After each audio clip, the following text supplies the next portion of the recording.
Hello, beautiful people, and welcome back to another episode of Two Girls, One Doc. One Doc. It's a bit slow It's your on girl, that. BD. S4 ends the fiance. I was extra slow today. I was like, "Bro, I can hear this lag, but we're back. There's a lag, but we're back, and better." I actually have something to share, and it's really unfortunate because basically I hurt my wrist. Yeah, right here. I fell down the stairs yesterday. Nah, is bleep domestic violence in you? Right. No, he's not. He was like, don't tell your mum because that's what she's going to ask you. Anyway, I felt that it was kind of like slow motion. I was very aware of all that was happening as it was happening. So I was walking down the stairs and the most annoying thing was like, I had in my hand, I had a bowl. I had chicken wings, yeah. And so there was but guys, if you want to skip, I'll put the timestamp in the description if you're bad vibes. But if you're good vibes, you can continue to listen. So I had a bowl full of chicken wings. Oh, fuck. Sorry, a whole bunch of stuff was happening at one time. It was so much confusion. Weren't you on flight mode? Your mum? No, I wasn't on flight mode. That's when my mum decided Rookie to mistake. Wow. Okay, so what was I saying? So yeah, I fell down the stairs. So I'm walking down the stairs. I had chicken wings in a plate. The chicken wings are finished. Anyway, so I'm very aware of what's happening as it's happening. It's like happening in slow motion. And I am walking down the stairs and I feel But my where were you going to? Was this in your house? This was in my house. I was in our second room chilling with I keep forgetting you have two sets of stairs. Yeah. Yes. So then I was like walking down the stairs and then my right leg slipped. And then I literally went like boom, boom, boom, boom, boom, boom, right? And then, like, it was like slow motion, but it wasn't.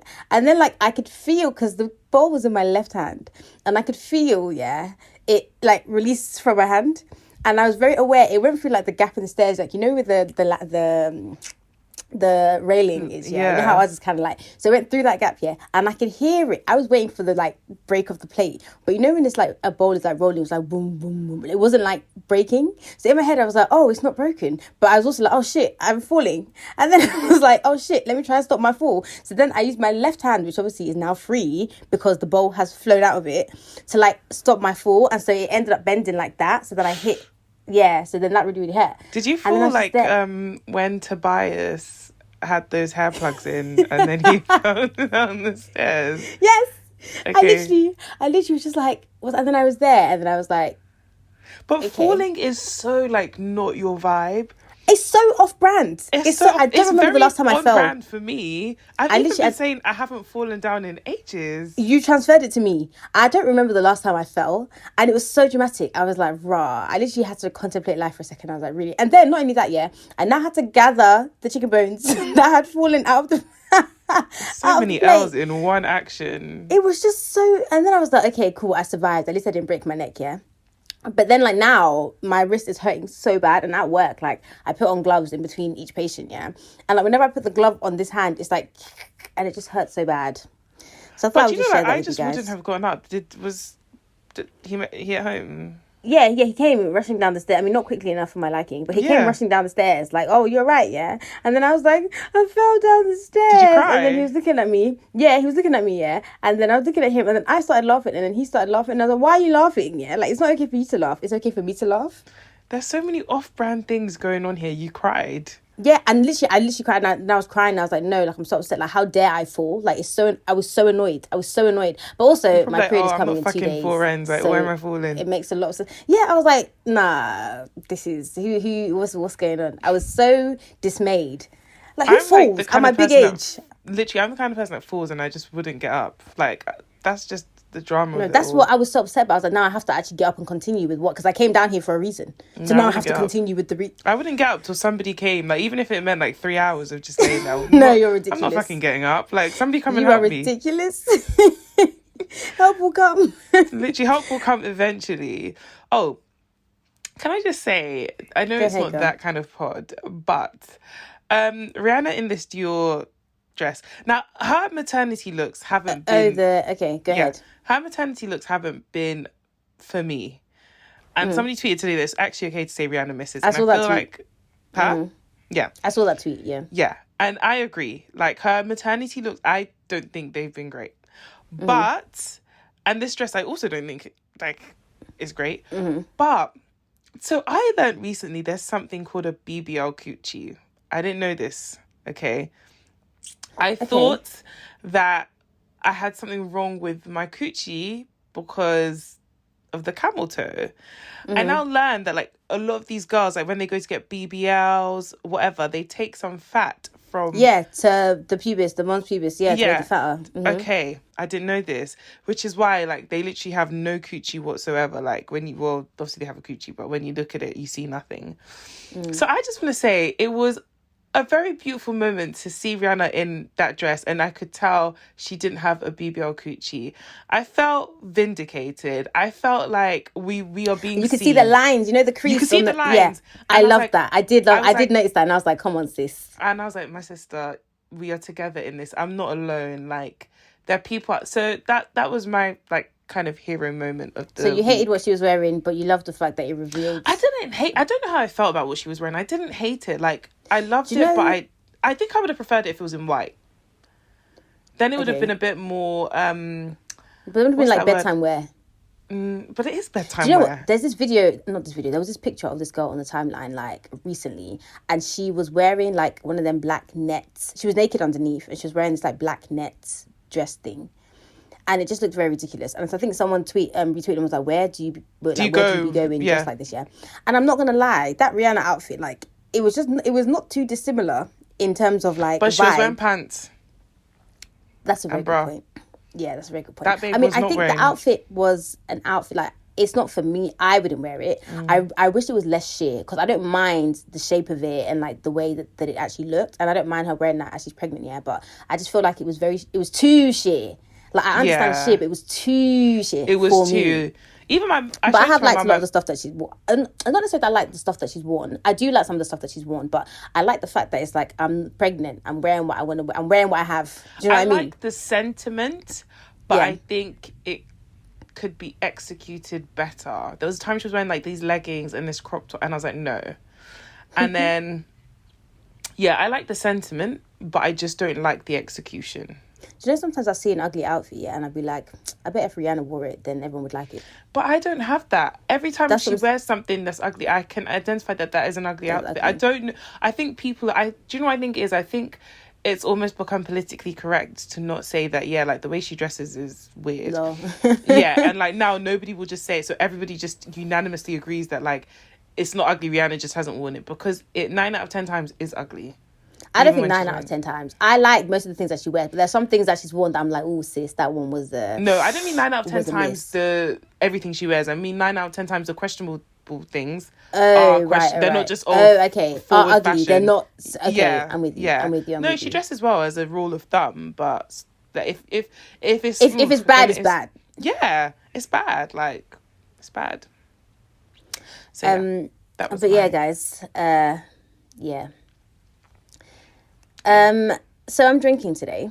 I'm drinking. And before anyone asked, I wasn't drinking when I fell down the stairs. I was very sober. So let's put the rumors to rest. I'm drinking. I made myself a little cocktail. Ooh. Like, we have the cocktail set, but we didn't do all that. I just literally made some like Malibu, and I put some apple juice, and I put some, that syrup thing that makes the cocktails look cool. Yeah, I put that, and then I put some. What other juice was it now? I think it was like mango and rose or some shit. I just put a dash of that, and I put some ice, and I gave it a swirl, and it tastes delightful. That sounds like it's going to be hella sweet. Yeah, but on brand. Yeah. I just feel like you can't just put stuff in a glass and then call it a cocktail. Yes, you can. What else is a cocktail? It's a combination of things. It's very strange to do that. I feel like you can just be like, I made an alcoholic beverage. And I because nobody named it. So if I name it now and then it blows, then it's a cocktail. Just because I'm setting trends. This look is not good on you. Yeah, no, I'm sorry. Like, my mum does that a lot. Like, she just comes up with stuff and then suddenly it's facts because she said it. Like, she did it yesterday. No, but she was like, there's a difference between a spot and a pimple. A spot is like what's left after the pimple and she said it very, very factually. And I feel like you've said something like this before on the podcast. Not this example, but something else. No, that's not my brand. I'm getting deja vu. Wait, so is it true then? So what is the difference between there's no difference. They're the same thing. But she's adamant because she believes that. I don't know who told her that. So now because she believes it, we didn't know, but I mean we didn't need to. So how do we know then? You sound like okay, her, I'll because Google it whenever you later. push her into a corner, her response is, "Oh, who told you people that just because you people say it is so then it's so." But like, just because you say it's so, it's not so. No, but it's So because she said it is. That's why it is. So I just want to say, just because you put things in a glass and add alcohol and mix It it all is. together, it's a cocktail. It does not make. It does. Right. That literally is the definition of a cocktail. Okay. Yeah.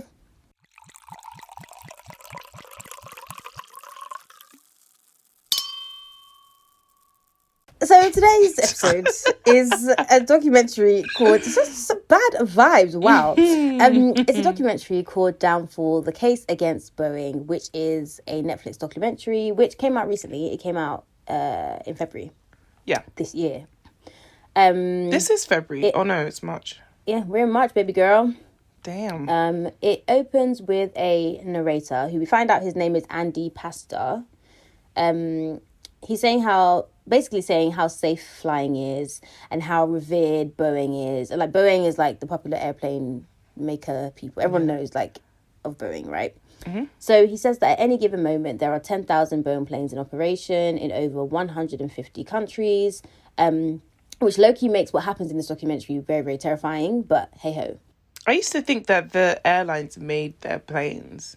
Huh? I used to think the airlines. I thought that. I thought it was like them, so and they if Boeing just sells to loads of different airlines, why am I booking Virgin as opposed to BA, and why is the flight different in cost? Right, in cost. I think it's probably more to do with like the amenities on the plane and also the. But don't Boeing design that themselves? Yeah, but then maybe they design it in conjunction with like this plane is going to be for this or whatever. I don't know, and also just like namesake. It's like if I design a bag and I try and sell it, more people are going to want to buy the fucking Louis Vuitton bag because they know that name better. Even if we both made it in the same factory in China. Do you know what I mean? Guys, please, can you also comment if you've ever flown Wizz Air?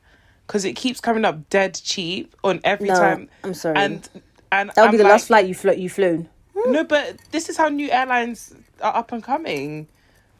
Like, who knew true. Lufthansa was Lufthansa till To be honest, flew it? if you can do Ryanair, you can do Wizz Air. No, but Wizz Air flies like long distances. Like, there's Wizz Air to Dubai, Nigeria. Like, so Dubai? Yeah. Let me I be don't want awake, the one boy, where because we've got halfway flights the to book. pilot will tell me to take over. So I just want to know. Yeah, it's true.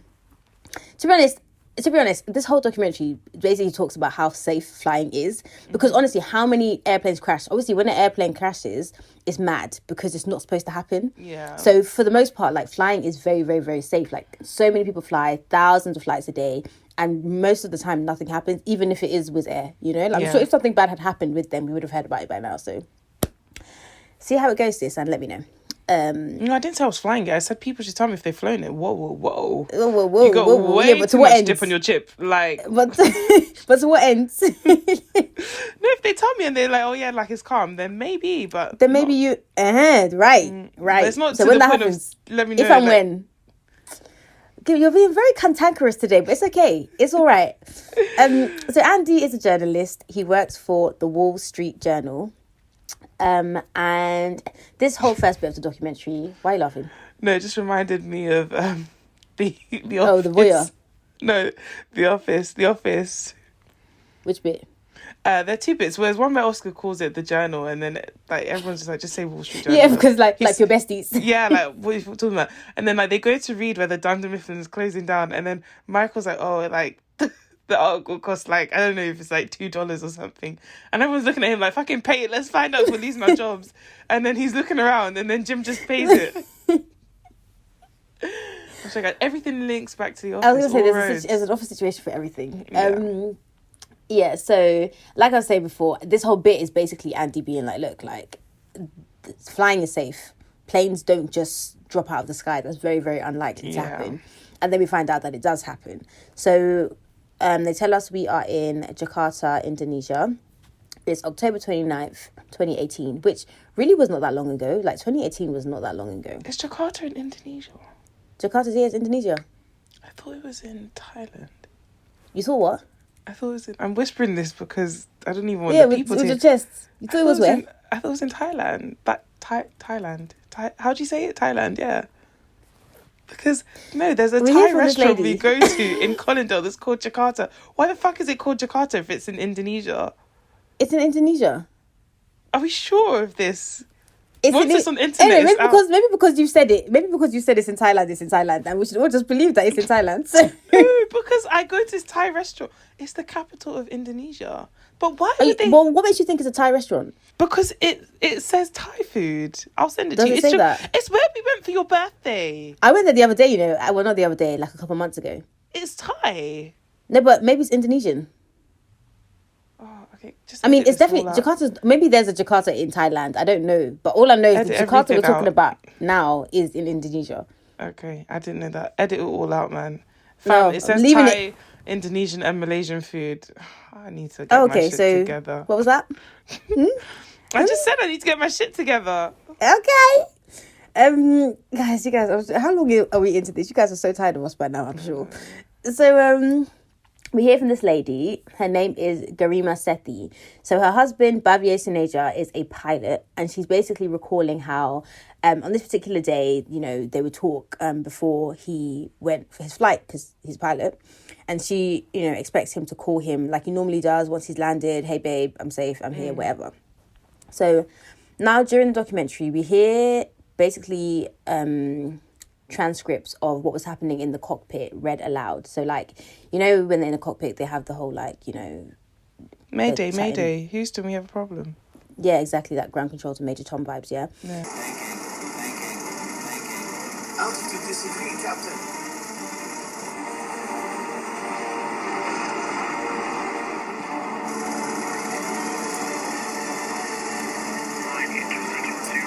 We have a flight control problem.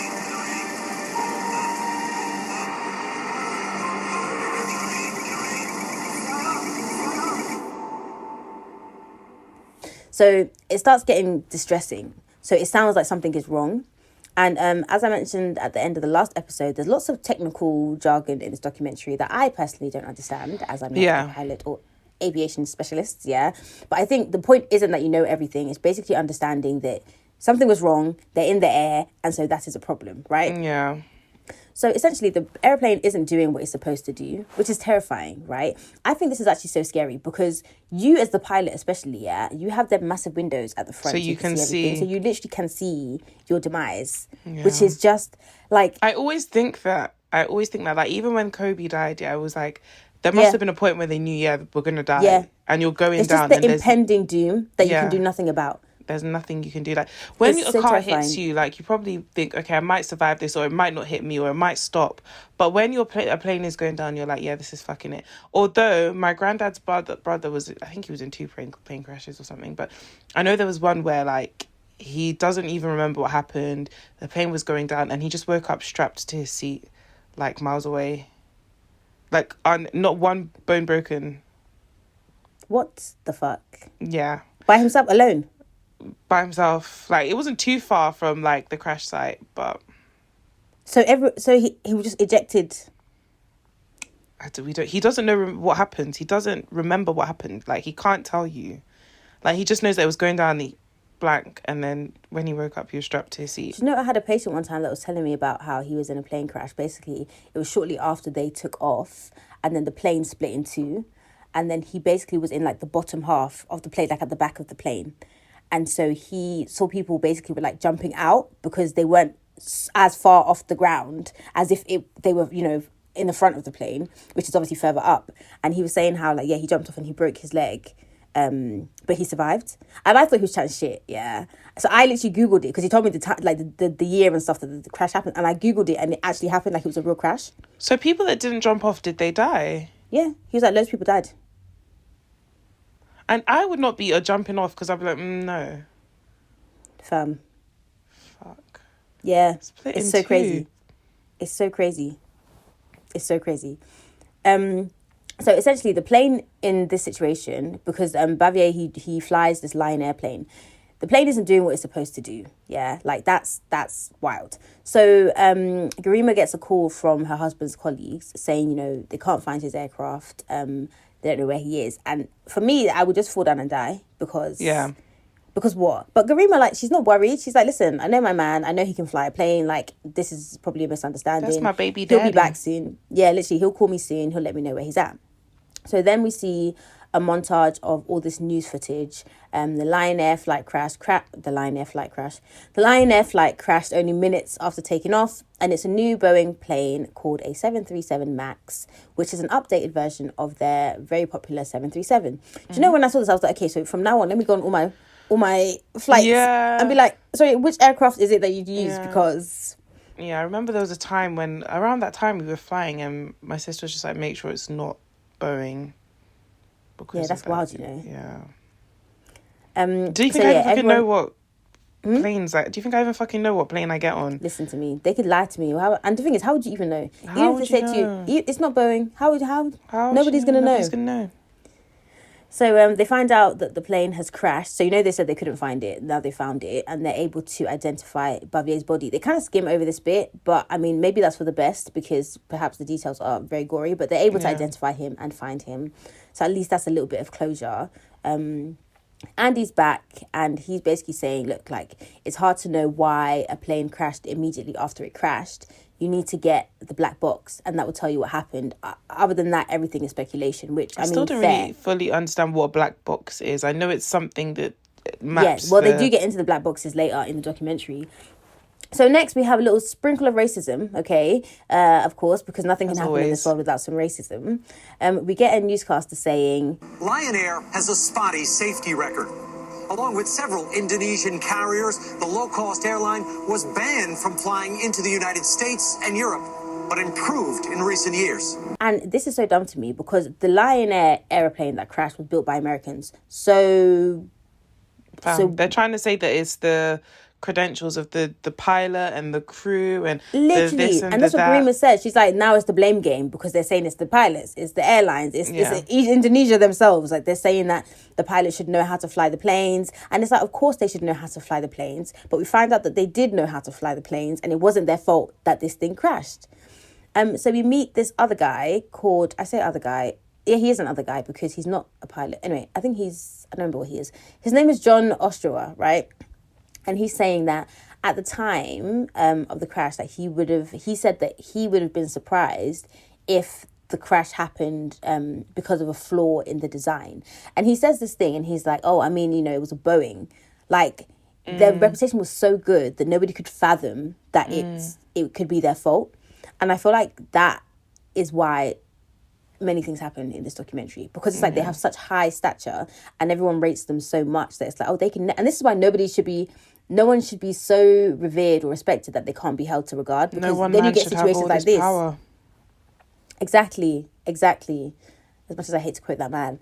But crash investigators, they find the black boxes, and apparently there are 2 of them, right?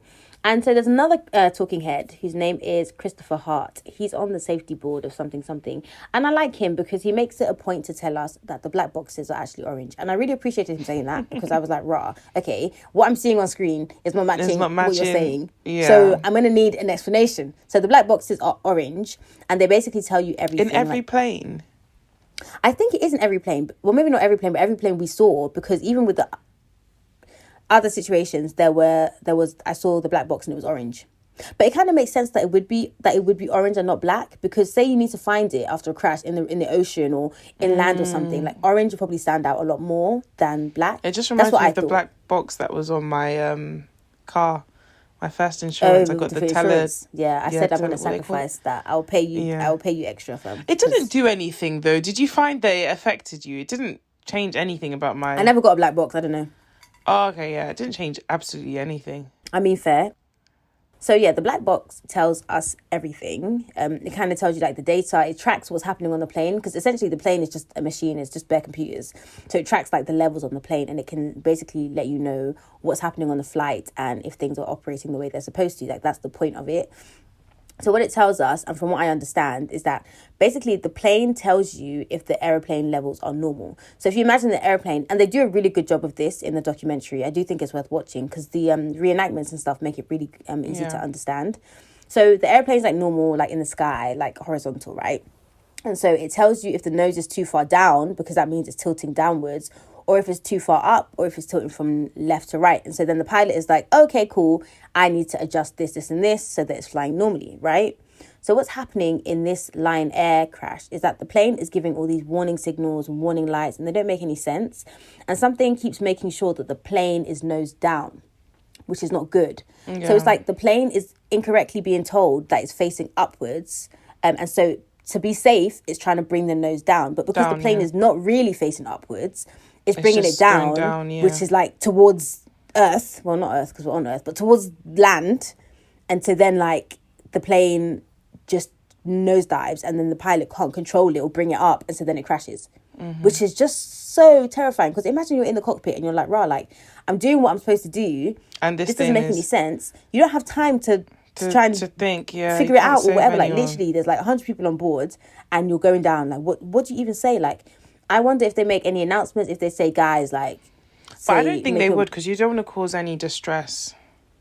I mean, I suppose. And I guess it's all happening so quickly. Like, do you even have the time to say it? Fasten your seatbelts, man, and that's it. Honestly, them ones where you just say, Lord, I repent of all my sins. And you just hope for the best. Yeah, it's I don't want to go out like terrifying. that, And the reenactments are so good that they're bad because it's terrifying. Yeah, scary. So Andy tells us that Boeing basically respond by saying, they'll look into it. They're not sure what happened. They, they offer their sincerest apologies, blah, blah, blah. Mm-hmm. But behind the scenes, the CEO, whose name is Dennis Muhlenberg, he's saying that, this wouldn't have happened had it been an American pilot. So now that we've established that the American airplane was to blame, right? They're like, oh, actually, no. It's not our airplane. It's your shit Indonesian pilot training, because a real American would have been able to fly this plane. And I caught up with Love is Blind, and it reminded me about what you said, was it last week or the week before, when the brothers were like, oh, yeah, if you're a good American. Really, yeah. I was like, this is so unnecessary. Where did this come from? Racism. Yeah, racismo. So Garima doesn't think... I mean, she says she doesn't think they're being racist towards her husband, right?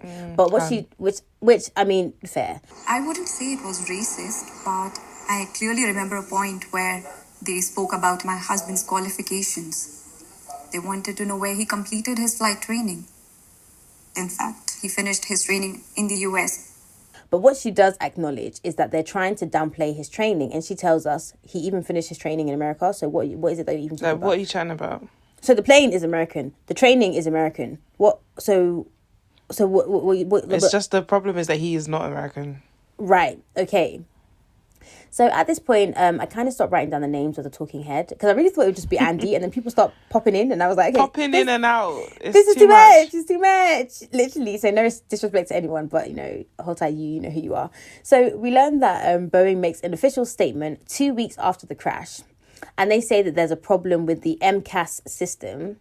And this talking head is like, everyone was confused because of what the fuck is an MCAS, yeah? And so he looks through the manual. Oh, that talking head was a pilot, which is quite important. But I didn't, at this point, I was over it. But yeah, he comes back later. So he looks through the manual.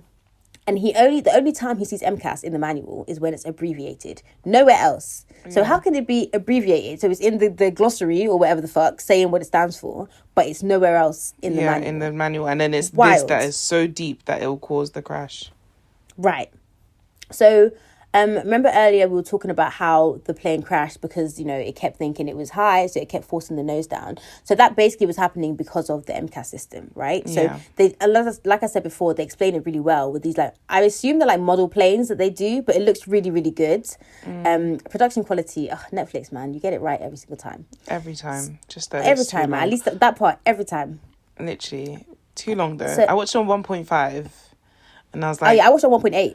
And I had captions on. There's 1.8. Yeah. Do you know, I think I actually have a problem. Because I speak really quickly, yeah? Like, sometimes I watch, like, normal things. I have to speed it up to at least 1.5 minimum. If not, like, I'm like, why are they speaking so slowly? I didn't know there was 1.8. But it's because you're too used to watching it. No, because I have a speed, like an add-on on my computer. So I can do YouTube videos. You are in the Matrix. Yeah. Do you know when I started doing it? I started doing it when I was doing my master's, and we had this lecturer, and I swear to God, he used to speak at like 0.8. That's how he used to speak. I used to listen to his lectures at like 2.2 just to get through. So that's when I first got it. But now I remember the guy from Friday Night Dinner, the friend that took ages to blink? Oh, well, the neighbour.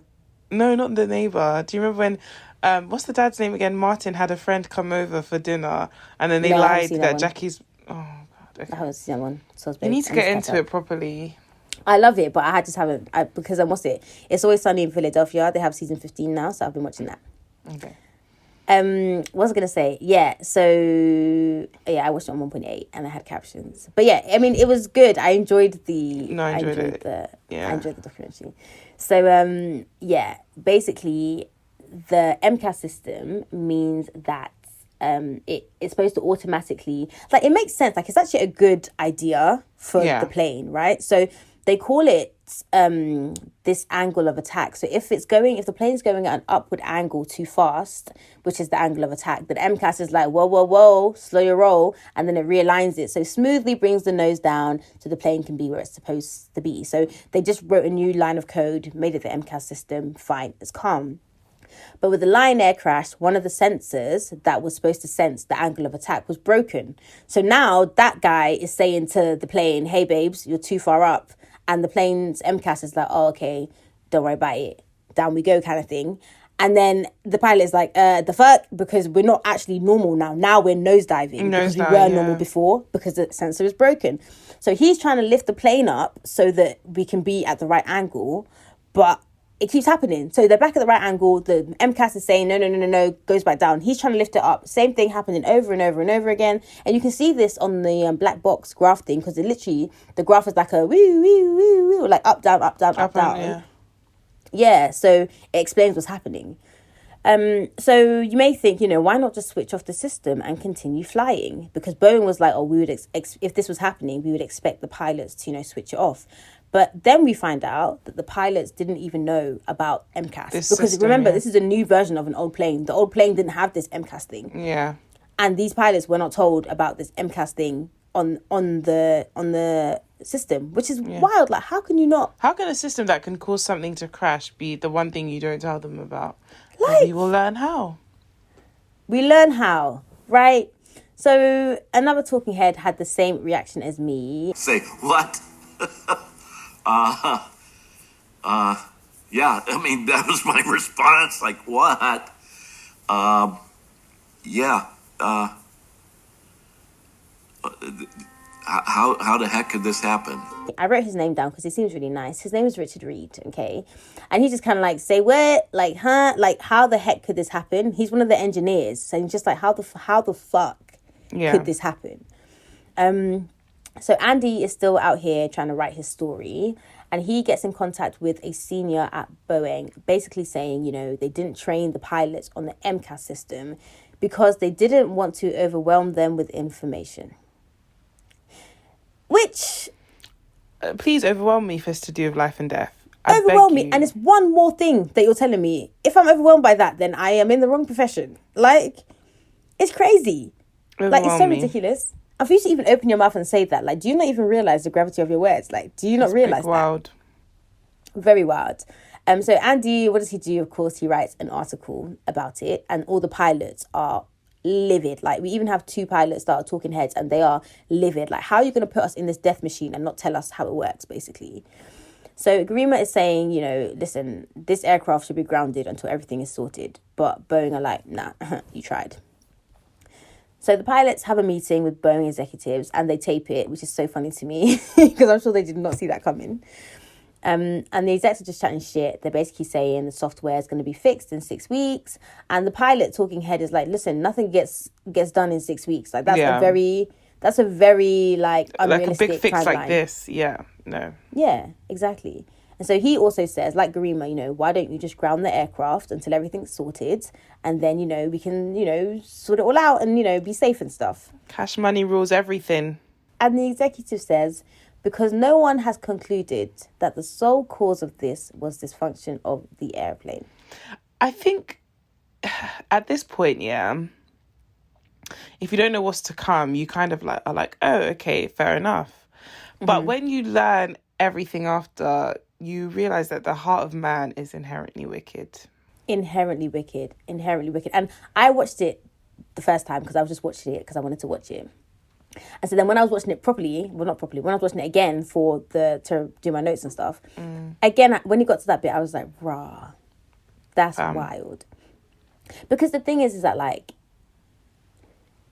even if it's not the sole reason, it's definitely a factor. The black box, your own black box that's orange, told us that. Mm-hmm. Yeah. So is that not reason enough for you to be like, all right, cool, do you know what? Fuck it. Let's just for now. You still have the 737, no issues with that, no MCAS on that. Why not just, I don't know. Wow. But I guess it would be like admitting faults. And I guess that doesn't, work Sit well right for with them, the company, So now we fast forward to March 10th, 2019. Again, that was not long ago. Well, that was pre-COVID and, anyway. just pre-COVID. Yeah, well, a year before COVID. No, it was a year, year, about sorry, a year. Yeah. So it's 19 weeks after the Lion Air crash, which is not a lot of time. And this time there is another crash, okay? This time the plane is leaving Ethiopia. And again, it crashes minutes after takeoff. I find it really weird because I'd never heard of any of these crashes. Had you heard of them? Do you remember that I hadn't heard it directly, but I'd heard that there was something going on with the Boeing flights and everybody was kind of... Because actually, that was when I was then going to Nigeria that Christmas and my sister was like, are you sure you want to fly check? She was like, actually, yes, because I remember saying there was a crash in Indonesia, there was a crash in Ethiopia. And, okay, I actually said, you don't know what safety protocols they had. Like, it might not. This is British Airways. I'll be fine. The problem. Again, it's the same thing with Boeing. It's the respect we place on these airlines. I wasn't saying it because of from racial angle. I was more saying it because I was flying a reputable airline. Yeah. And that's how people felt about Boeing. It's like, this is a reputable company. Their planes are solid, kind of thing. Yeah. So people must think I'm an illiterate on this podcast. I struggle with words. Didn't know that Jakarta was in Indonesia. Like, it's all mad. It's okay. We forgive you. Well, anyway, it's not for me to forgive. My money long. That's what matters. My money long. Okay. Oh my gosh, you know that singer, yeah? Yours, mine, ours. So, me and my sister were calling her like Mooney Long for the longest. And like, her name is Money Long. Money Long. Which makes so much more sense. Why did she spell it like that, though? Because she's an artist and she's sensitive about her shit. Oh, like 6 Lack. I will never call him Black. I'm always going to call him 6 Lack. His name is 6 Lack. Fam. So, what's it? Yeah, so now we hear from this guy called Michael Stumo. And he's basically telling us how he finds out about the crash. I mean, and this whole next bit is really, really sad. Yeah, He tells us about... Oh, did you? Yeah. I mean, yeah, that makes a lot of sense. He like, Michael, like, he's telling the story like it happened yesterday. Yeah, but it wasn't that long ago, and like when it's No, I know, but what I'm saying is that the emotion is like so raw and fresh. It's like it happened yesterday. So his daughter, her name is Samia Stumo, and she basically calls them as like, hey guys, I just landed in Ethiopia. I'm gonna get on my next plane to Kenya. We hear from another person who...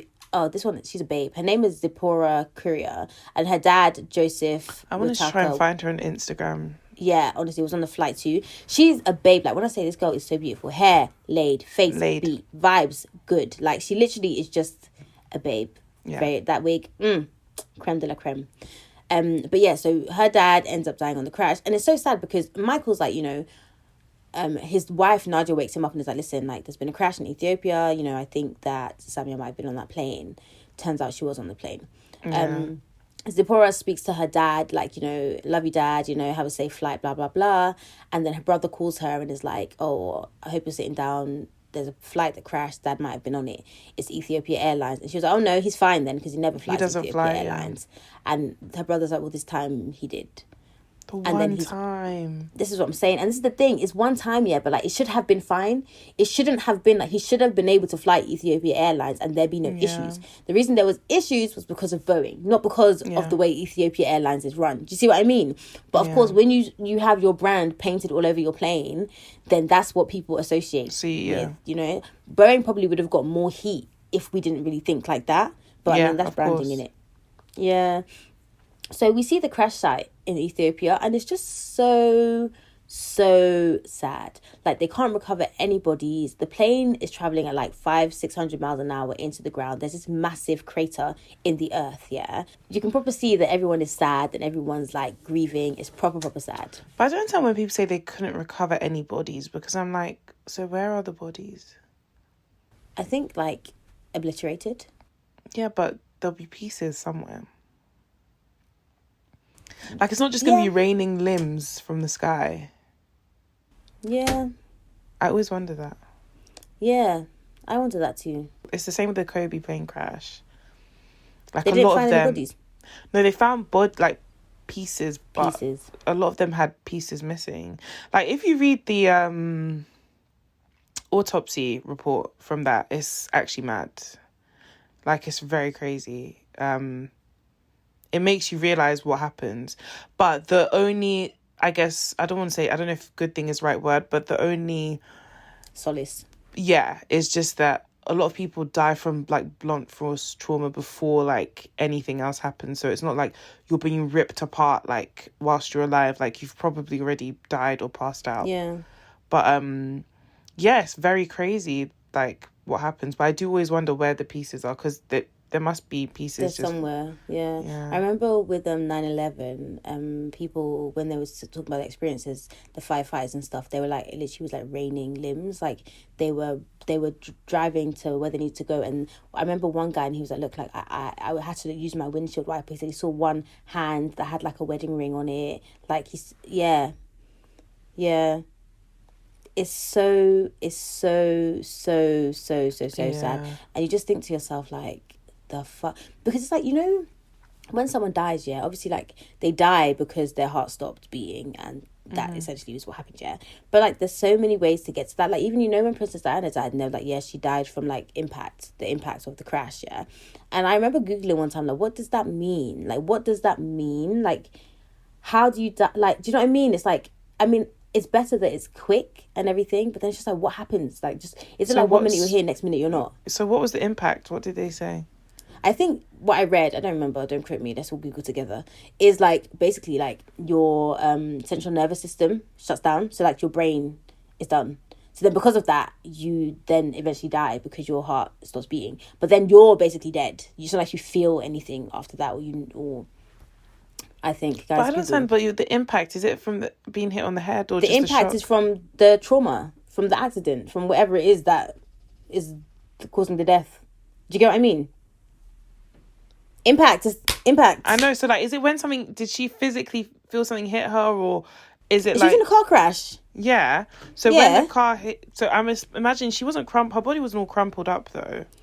So what I'm saying is, like, I would assume that if you're in a crash, you either go through the window, or you hit something, something hits you. Okay, so in whatever. Yes, I presume. Yeah. But yeah, it's proper like mad. Yeah. Very, very mad. And the thing is that, like, because so many people fly and nothing happens, it just makes it so much sadder when something does happen. Because like this didn't have to happen. Yeah. It's not, especially this, like, both situations here are very, very sad. Lion Air and also Ethiopia Airlines, but Ethiopia Airlines didn't have to happen. Yeah, and it's like in this day and age, like, plane crash, like 2 plane crashes in 5 months. It's mad. In 2018 and 2019. That's crazy. So we learn about the Federal Aviation Administration, which is the FAA, and they are the basically like safety regulatory body. They had the ability to say, do you know what, fuck it, you're not flying these planes anymore. And they didn't, yeah. And the reason they didn't is because they said that they're waiting for data from the crash, and they wanted to make a decision, you know, when they had the data. If not, you know, it'd be a bit premature, which is so fucking dumb. Like, what are you waiting to see? Another crash. Yeah, literally. Like, don't you want to just preemptively listen, just in case? So please, in case anything is to do with the plane. Everything is so like capitalist and money driven, and how can we extort the most? So they don't give a fuck, to be honest. So China decides to ground the aircraft of their own accord, and then bear countries start to do it. Australia, New Zealand, Malaysia, Singapore, France, Germany, Italy, UK, Ireland, Netherlands. I could go on. They literally show a map with all the countries lighting up. And maybe because I was listening on like 1.8 speed, it was like greens, beans, potatoes, ham. Like literally the way they were going through all the countries, it was like France, Italy, UK, Austria. Literally all of them. And I was like, right. It was all like, fuck you to America. Literally, it's crazy. Like, crazy. Anyway, the FAA should be embarrassed, because you didn't want to take the planes out the sky, and people who are not governed by you are now like, okay, well, as for me and my house, we will not be flying Boeing. Yeah. So they find the black orange boxes in the Ethiopia airline crash, right? And they also find this thing called a jack screw, right? And one of the pilots' talking heads is basically like, this jack screw is like a long, thick screw, and it does something that's supposed to be really important. And so when they found it, it was in a nosedive position, which implies or explains or proves, rather, that the cause of this crash, again, was the MCAS system. Yeah. So 3 days after the Ethiopia crash, Trump grounds the aeroplanes, right? So I'm like, okay, cool. So I guess the president could overturn the FAA. Yeah. So all these, it's like a recall. Yeah. So like all the airplanes have to be returned to like wherever they keep airplanes. Back to sender. Yeah, but literally return to sender. But the pilots don't even want to fly them there because they're like, bro, like I'm not, it's not me that you're going to kill. Yeah, which is embarrassing. Like, can you actually imagine? So they start an investigation, and this guy, I wrote his name down because I like his surname, Peter DeFazio. He leads it, right? And so the families of the victims all go to DC, and they basically show, you know, people who have died and who've lost loved ones. And this one guy lost his wife, his 3 kids, and his mother-in-law. And I was like... It's just like that plane crash in Nigeria. I don't know if you guys ever heard about it. It was like the Sosoliso plane crash. But there's a school called Loyola, and it's in Abuja, and a lot of people, kids from there, would like fly back on the holidays back to Lagos or wherever. So this flight had like basically all of the kids that were flying back were on this flight kind of thing back to Lagos, and then it crashed like as it was landing, so their parents could see the crash. And there was a woman on there that lost all her kids. Oh my God. All her kids. All of them. Do you know what that reminds me of? You know, the Challenger, the space aircraft. I think this happened in the 70s or something. It was going to space. Oh, and then and as exploded. It took off, it just disintegrated. And it's like everyone was gathered to watch it. They even had like a non-astronaut come. Basically, like they did a competition or whatever, and they wanted someone won. And it's so funny because the person that won couldn't go.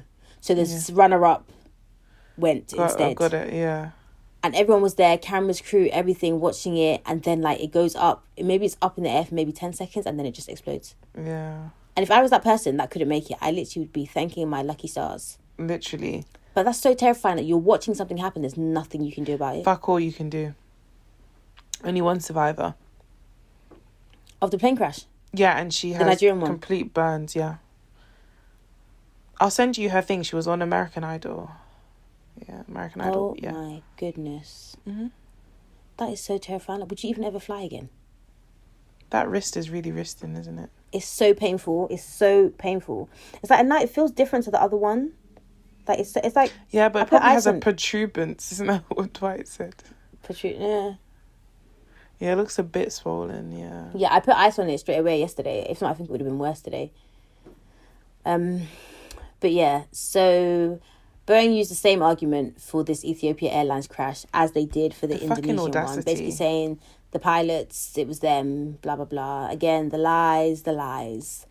So the hearings get going, and we hear that this time, this is what makes it so sad. Well, even more sad.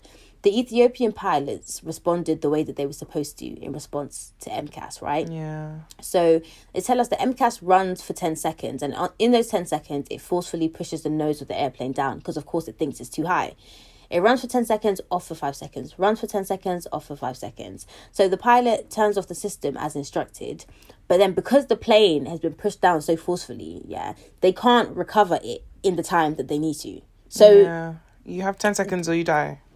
They in Lion Air, they fly the plane the way that they've thought to fly the plane. They don't know that there's any changes. They crash, they die. In Ethiopian Airlines, they do the things they're supposed to do. They crash, they die. Like, so... What is the And reason? You're still blaming them as well. Like, so there's this whole bit, that goes on for a while. I understand why they did it because it gives us context, about Boeing in general. It just went on for a bit long. So we learned about how Boeing's engineering standards had dropped. Safety and quality is what they were known for. People used to say this phrase, if it ain't Boeing, I ain't going, which is cheesy as fuck, but hey ho, it rhymes. And so they used to be based in Seattle. Culture of the company was great. You could basically call out anyone and just say, look, like, this is not right. I think we should do this instead. Or quality is not great. It was very open, honest, accountability, all that stuff. And I think a key thing was it was an engineering firm. Yeah, exactly. Before anything else. They used to make, I don't know if they still do, like, spaceships as well and stuff like that. So then it merges with another company called McDonnell Douglas, and everything changes. It becomes about money, profit, and again, capitalism. Capitalism is literally killing people. But hey ho, as long as your stocks are high or whatever the fuck happens on the stock market.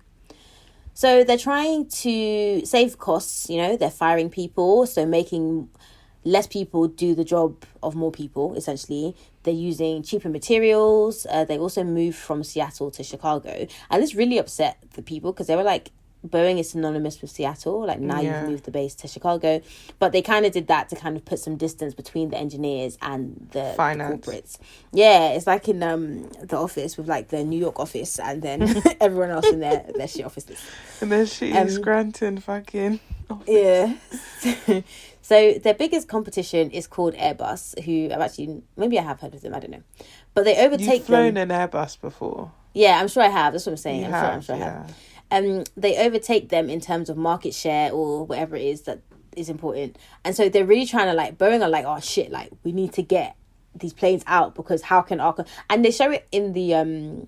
in graph form, which is so funny because Airbus is like below and then Boeing is at the top, and then like Airbus the line is going up and Boeing the line is going down, and they're at this critical point where Airbus overtakes Boeing, which is very embarrassing to say the least for them lot. So they start compromising on safety because they're really just trying to get planes out, more things out. One of the guys says like, listen, we're not making washing machines, like we're literally making aeroplanes that are going to carry people thousands and thousands and thousands of miles in the air. So crazy. But we even see like hidden camera footage of them like admitting to skimping on things. They fire people who are supposed to be quality control. Like, it's so crazy. So the DeFazio guy, Peter DeFazio, and many family members of the victims are basically saying, you know, Boeing during this hearing and stuff, they're not being cooperative. They're not providing documents. They're not doing interviews. They're hiding emails, and they're just basically being trash, which is what I would expect from like a big corporate company like this. Of course, in America especially. So we get more on the Airbus versus the Boeing rivalry. Airbus come up with this new plane called the 3, and I feel like this is the catalyst for everything that happens in this documentary. So Airbus come up with a plane called the 320 or 320, whatever, Neo, which is a more fuel efficient plane, which is great because it saves the airline money, so they can sell, you know, they sell bare of these planes because the airlines are like, rah, less refueling, less money on fuel, amazing, I want some of that, right? Again, everything's about money. So Boeing are like, oh shit, like, this is an L because we don't have time to develop a new plane because that takes ages. So they're like, you know what, fuck it. Let's just make more fuel efficient engines and put them on the same planes we had before.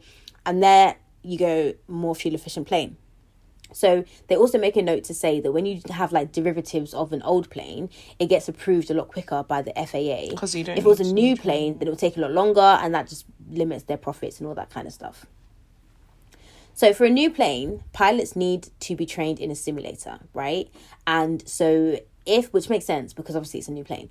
And so if they are being trained, they are not flying and airlines are not making money. So Boeing's selling point is like, listen, this plane is basically the same as the old plane, so it doesn't need simulator training. So literally you can buy it and your pilots can fly it like today. So airlines are like, whoa, great, amazing, let's do that. So it works, they get hella orders and order is restored for them, right? So now we're back with the hearing. We're with DeFazio, and like they finally get documents from Boeing, and everything is redacted, which is like such a typical like stunt move to pull. Sounds like my dream Friday night, just redacted. Amen and amen. I'm sure the redacted was much different to yours, but okay. So they eventually realized that there's a memo that shows that Boeing knew MCAS was a problem. MCAS was designed because basically they designed these new engines, and then the new engines were heavy, so they would make the plane like tilt upwards. So they were like, okay, MCAS is going to help to basically recognize when that happens and bring it down. So what they should have done is say to the FAA, hey, this is a new thing that we're doing, that we're adding to the plane, just so you know, approve. But they didn't want to do that because then the pilots would have to get trained and it would delay the release of the plane. So they didn't say anything, right? They said that, okay, do you know what? Let's rename it. We don't call it MCAS externally. We call it, I think it was like speed trim or something, which is like a well-known phrase. But internally, we're going to refer to it as MCAS. So you basically were deceptive and it led to people dying. There's also a document that says that if you don't respond to MCAS within 10 seconds, the results can be catastrophic. That's literally what it says in the document. Can be catastrophic. Not, can be a bit shit or can be bad or are damaging. Catastrophic. You'll lose a nail. Mayday, Literally. Mayday. And Mayday. they left that shit out. Fam. So 10 seconds is wild. Like, even one of the pilots is like 10 seconds. And I think the pilot talking heads, even though I didn't write down the names, are very useful here because you can just see that, like, it could have been them. Yeah. It could have been any of them that was flying one of those planes. And it really, like... I said it's so mad because 10 seconds is what, like, I used to decide if I'm going to eat something that fell on the floor. And that's what I should now decide on how I'm going to react to save my own life. Listen, chicken wing on the floor, my life, like, bro. I feel like it's very different. Like, literally decisions in a day. It's very wild. It's very, very wild. So imagine now, Bavier is the Lion Air pilot, yeah? He doesn't even know what the fuck is happening. So he only has 10 seconds to understand something is wrong, figure out what is wrong, and rectify that wrong thing. They say that all the systems are going off. So you don't even know which one, like, all the what's beeps happening? And lights, and you don't know which one is the original problem. It's just 10 seconds. In 10 seconds, I'm supposed to... Meanwhile, I'm nosediving to Earth. The sweat I would be sweating. At that point, I have to say, Lord, forgive me. What can you do, honestly? Documents also show... These documents, this is why they were dulling for so long.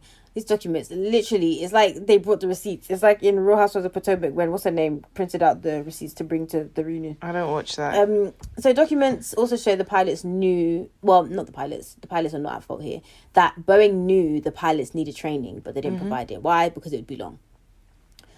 Also, we found out the Lion Air also asked for training. They were like, hey, like, you know, it's a new plane. It was a different plane. Can we get some training? And Boeing were like saying no. No, the fuck but they were you can't. rude with it as well. There was a quote when they were like, oh yeah, it's only because of their own stupidity that they would need training. And I was like, is everyone okay? No, and if everything was fine and these planes didn't crash, then perhaps maybe you can be snarky with it and you can be rude with it, yeah.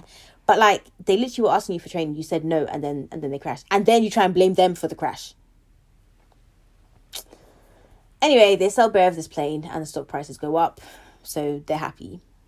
And yeah, it's really sad. They show like them looking through debris. Like, I think this is the Lion Air crash. And there's like, the guy pulls out like a little baby shoe, like a tiny weeny baby shoe. And you're just like, bro. It's so sad. This whole thing is terrifying. Yeah. So the FAA does a TARAM after the Lion Air crash. The TARAM is a transport aircraft risk assessment methodology. And they do that TARAM and it projects 15 more crashes in the lifetime of the aircraft. So it said 1 every 2 years. It's likely to be a crash 1 every 2 years, which is wild. It's the most deadly, like, plane. In modern times, yeah. They should have grounded it. So we hear from the hearing and like, I was like, is that Ted Cruz? But yeah, it's Ted Cruz. And he is like I going... didn't even clock him. Yeah, it's Ted Cruz. And the reason I even know who Ted Cruz is, obviously, because Twitter. But then also there was this... there was this tweet, yeah, of this woman. I think she was being rude to someone. And someone, you know when they're like... They screenshot the Abby and they're like, bitch, you look like Ted Cruz. And she looked exactly like Ted Cruz. Every time I see Ted Cruz, that's what I think of. But yeah, so he literally is going ham at the CEO. Like, and Dennis Muhlenberg is like stuttering like a stuttering man. Like, he doesn't even know what to say. He's just... Then we get on screen text. 2 months later, Dennis Muhlenberg resigned at the request of Boeing's board of directors, right? So he basically is a sacrificial lamb, right? But he receives stock and pensions worth $62 million. I wish. Tell me to resign now. I will. Ooh, so quickly. Like $62 million. Obviously not in cash, but in stocks and pensions. He's fine. I said, you and your kids are sitting pretty. Like, please beg me to resign. I beg you. And it's like, it's all just to save face, literally. So the Boeing 737 MAX was grounded for 20 months, during which time the MCAS system was revised. In November 2020, the FAA approved the plane to fly again, and Boeing maintains that the MAX is safe. The thing that I struggle with them being like, okay, we've investigated it and everything is fine, is that you never once came out of your mouth to be like, do you know what, this is a problem and we need to fix it. And the fact that you're saying you maintain that it's safe, it wasn't safe before. Yeah. So you can't maintain. How do we... And yeah, exactly. We even get, like, part of what the documentary says is that after the Lion Air crash, they had enough information to say, yo, we need to ground all these planes, and they just didn't. And they didn't. And then because of that, people died with the Ethiopian air crash. Like, no one should have died. Yeah. No one should have ever died. Person. But those people on that Ethiopian plane should have definitely not died. Because you should have seen what happened with your... Like, why did it take another plane to crash for you to take it seriously? Proper ridiculous. So then we get more on-screen text. It's literally like an essay at the end of this documentary. So after initially declining to participate in this film, Boeing agreed to respond to our specific questions in writing. So regarding allegations of foreign object debris found in planes, Boeing maintains safety and quality are Boeing's highest priorities. Across the company, we are committed to delivering foreign object debris-free aircraft to all customers. What have you said? Absolutely nothing. Boeing asserts that rigorous processes are in place to protect employees who raise concerns and that John Bunn is making false claims of retaliation. Okay, so basically, former employees were the ones talking about the whole, quality control was down and blah, blah, blah. And they're basically saying he's lying, he's jealous, he hates us because he left or whatever. You raggedy bitch. Literally. And then, yeah. So... another thing they say is Boeing further asserts that no governmental or regulatory review has found that production conditions in the 737 MAX factory contributed to the accident. So what they're saying is it's not because the factories were shit that it happened. And you know what? Maybe that's true. But essentially that MCAS system is what caused it. So whether it was fitted correctly and it malfunctioned later or whatever the fuck, that system is what caused the issue. Yeah. So after an 18-month investigation, Congress passed the Aircraft Certification Reform and Accountability Act, which strengthened FAA oversight, which again, to me, means nothing. Because what? Yeah. What have you said? Because you had enough strength and power to sort it out before and you didn't, so... Exactly. You could have done it before. So what does this act now say? Anyway, in January 2021, the US Department of Justice charged Boeing with criminal conspiracy to defraud the FAA, which I guess makes sense because they lied about or they omitted there being the MCAS system or the new or whatever. So now Boeing pays $2.5 billion in fines and compensation. And this arrangement has allowed the company to avoid criminal prosecution. Do you know what? I get it. I get taking the money. I will get it every time. Yeah. But I really wish that heads would roll for this happening. But I really wish. I guess it did in the sense that I'm sure they fired some of the people lower on the quote unquote food chain. And then obviously the CEO had to go. But yeah, I wish more heads had rolled. I really do. Yeah. I really do. But yeah, I enjoyed this documentary. I think it was really well done. I think the reenactments were great. I think it was really, really sad, but it's worth watching. Yeah, it's crazy. Yeah, no, I agree. I'd say it's a very good watch, but watch it on 1.5, especially because there is a lot of like technical stuff that I didn't understand. So it's good to just skip through that and get through that. Yeah, you get what you need from it, and then you keep it pushing. Yeah, exactly. Yeah. So now it's time for the real crime. I think was the beard, which is where we focus on something during the documentary that may not be criminal, but we definitely consider to be a crime. Have you got one? I actually hadn't thought of one. I've got two. One is racismo. Okay, obviously. As always. And the second is the fact that this nigga, resigned with $62 million worth of pension fund. Yeah. That is 100%. a crime of all crimes. That is a crime. Like... That ridiculous. Is a crime. There's no two ways about it. Like, he needs to be locked up and never show his face again. They should never and let he him was out. of retirement age anyways, so... He wasn't going to be there much longer. That's what I'm saying. He was a sacrificial lamb. So, all right, Dennis. They probably went for drinks with him later. Like, Dennis, like, this is a good old schoolboy's handshake and it was fine. Exactly. Are you there? Yeah, I'm starving. Okay, that explains so much. But yeah, let's be going. So yeah, we're doing Wild Wild Country. change of plan, guys. We are doing Michelle Carter, Love, Texts, and Death instead of Wild World Country, because Wild World Country has 6 episodes, and I think you guys would agree that is a lot. So yeah, we're going to do Michelle Carter, Love, Texts, and Death. It is available on Discovery ID, so you can watch it there, and I'll play the trailer for you at the end. Anything you'd like to say to the people then? Just all my non-BBL coochie girls, we stand together. Girl, bye. So wait, with the BBL coochie, they remove the fat from there, or they add fat to there? They remove, because they put it in the BBL. I thought they were trying to make it fat. No, that's why Rihanna. I thought they were removing the removing the fat and then injecting some in the bum and some in the mons pubis. They take it from there because it's quite fat. So it's they fatty. don't want it to be fat. So they don't want it to be fat. So they take it from there and put it like on. So you know when you see like a lot of these celebs and stuff, and they wear like them bodysuit things and bikinis, and it looks like they literally have absolutely. Oh, I know what you're talking about. Yeah. That's why. That's so weird. It's a bit infantilization-y though. No, is that not a bit weird? But the thing is that I just think all these things, they just create body dysmorphia and all whatnot, because for normal people. Yeah, like you will start thinking that, oh my gosh, like why there's something wrong like with that? me. My pum pum's so fat, like not knowing. Do you know what? I feel like, yeah, fair. But for me, like I can never see anything online and not be like, this could be edited.